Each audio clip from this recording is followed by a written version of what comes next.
Bonjour tout le monde, je vais faire la correction de la série d'exercices en 3 dimensions de la relation de Pythagore. Donc au numéro 1, on veut dresser un mât de 8 mètres de hauteur au centre du toit plat rectangulaire d'un édifice. Le toit mesure 24 mètres sur 10 mètres. 4 câbles d'égale longueur soutiennent le mât et rejoignent chacun des coins du toit. Quelle est la longueur d'un des câbles? Représente la situation avant de résoudre. Donc, un des câbles est illustré par l'arête ici qui part du sommet E jusqu'au sommet D, où j'ai indiqué la lettre X. C'est la mesure que je cherche. Et là, j'ai fait à l'intérieur un triangle rectangle qui inclut la hauteur, le segment ici que je suis en train de surligner, puis le segment X. Donc moi, je voudrais être en mesure de trouver X, puis j'ai un triangle rectangle ici, donc j'imagine que vous voyez que je vais faire la relation de Pythagore quelque part. Mais on a besoin de la mesure ici avant tout pour être capable d'utiliser la relation de Pythagore, parce que là, j'ai deux inconnus en ce moment. Donc, je vous fais penser avec l'image de droite là, que on peut tracer les diagonales de la base. Ça forme deux droites congrues qui vont se croiser en leur milieu, parce que les diagonales d'un rectangle se coupent en leur milieu. Puis, je sais que la mesure de chacun des côtés, c'est 24 et 10. Donc, si je trouve la mesure de la diagonale et que je la divise par 2, ça va me donner la mesure ici que j'ai besoin.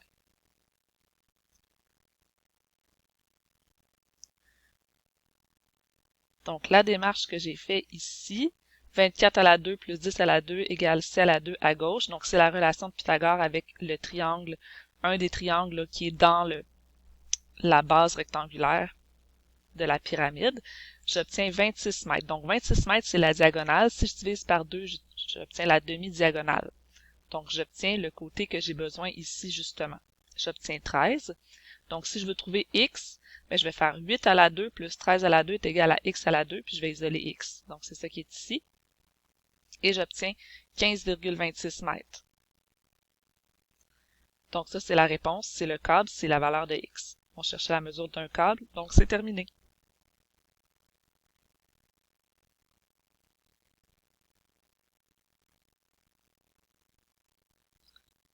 Au numéro 2, une entreprise qui vend du café dans des contenants cylindriques souhaite insérer une cuillère de plastique dans chacun de ces contenants. Quelle longueur maximale la cuillère peut-elle avoir? Donc, je cherche la longueur de la cuillère. J'ai tracé ici un segment bleu qui représente le diamètre de la base.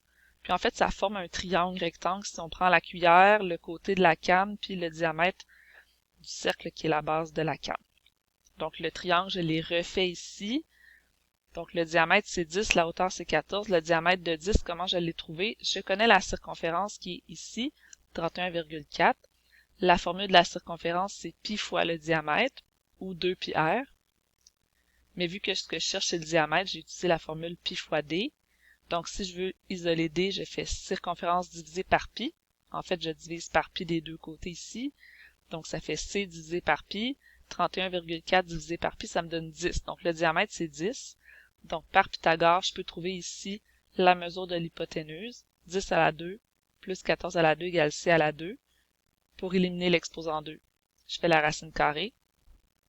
J'obtiens 17,20 cm. Donc ça correspond à la longueur de ma cuillère.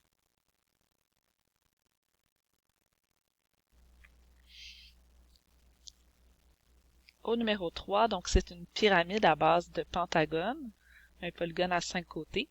Donc voici une pyramide droite régulière à base pentagonale. L'apothème de la pyramide, PN, donc le segment rouge, c'est l'apothème de la pyramide, mesure 10 cm, je l'ai réécrit sur la figure. L'apothème de la base, c'est le segment OM, donc du milieu jusqu'à M. Il mesure 4 cm. Puis j'ai dessiné une autre apothème qui est ON, qui va être aussi 4 cm. Quelle est la hauteur de la pyramide?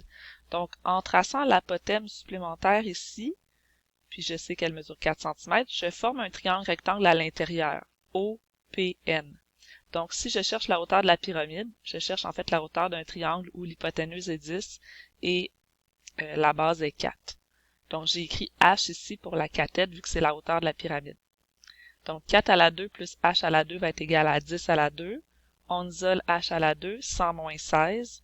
Et on fait la racine carrée pour avoir juste H. Racine carrée de 84, ça donne environ 9,17 cm.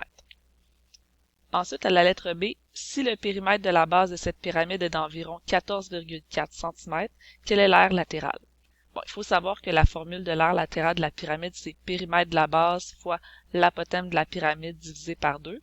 Donc, une fois qu'on a le périmètre de la base, on peut simplement le remplacer dans la formule et ça donne 72 cm. Peut-être que vous avez décidé de trouver l'aire d'une face. Donc, en ayant le périmètre, vous avez divisé par 5. Ça vous donnait la base ici du triangle. Vous avez fait base fois hauteur divisé par 2, la hauteur du triangle étant 10. Et ensuite, après avoir trouvé l'aire d'une des faces, vous avez fait fois 5.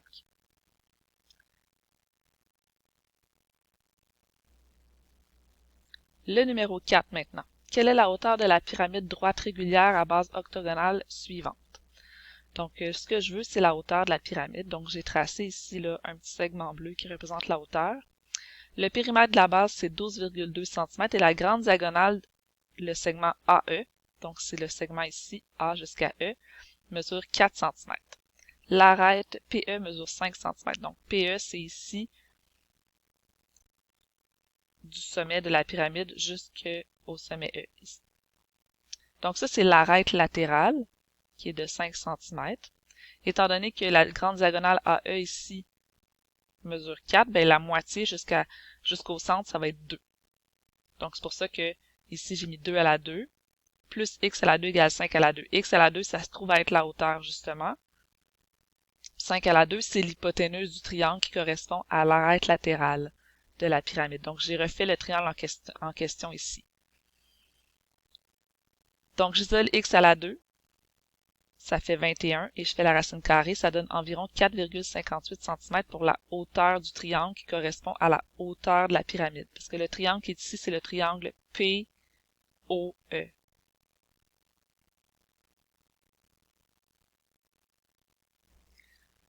Maintenant, au numéro 5. Donc, voici un prisme droit régulier à base hexagonale. Donc, les bases, c'est les deux faces parallèles qui sont des hexagones. La hauteur du prisme est de 10 cm, donc la distance entre les deux bases, et le périmètre d'une base est de 18 cm. Déterminer le périmètre de l'aire du triangle jaune. En fait, on ne voit pas très bien le triangle jaune en ce moment, parce qu'il y en a la moitié qui est coloriée en bleu, mais en fait, c'est le triangle au complet qui est à l'intérieur. J'ai commencé par trouver la mesure d'un des petits côtés de la base en faisant le périmètre de la base divisé par 6, ça donnait 3 cm. Il faut savoir qu'un hexagone, c'est composé de 6 petits triangles équilatérales. Donc, tous les côtés mesurent la même chose. Ça veut dire que si je cherche ici la mesure complète d'un sommet à l'autre, qui correspond à la base du triangle, ben ça va être 2 fois 3, ça va être 6. Donc, c'est ce que j'ai fait à l'étape 2. Ensuite, le triangle ici, qui va être un triangle isocèle, ben si je vais avoir la mesure d'ici jusqu'à ce sommet, mais je vais devoir utiliser un triangle rectangle, donc la moitié du triangle isocèle. La hauteur du triangle correspond à 10.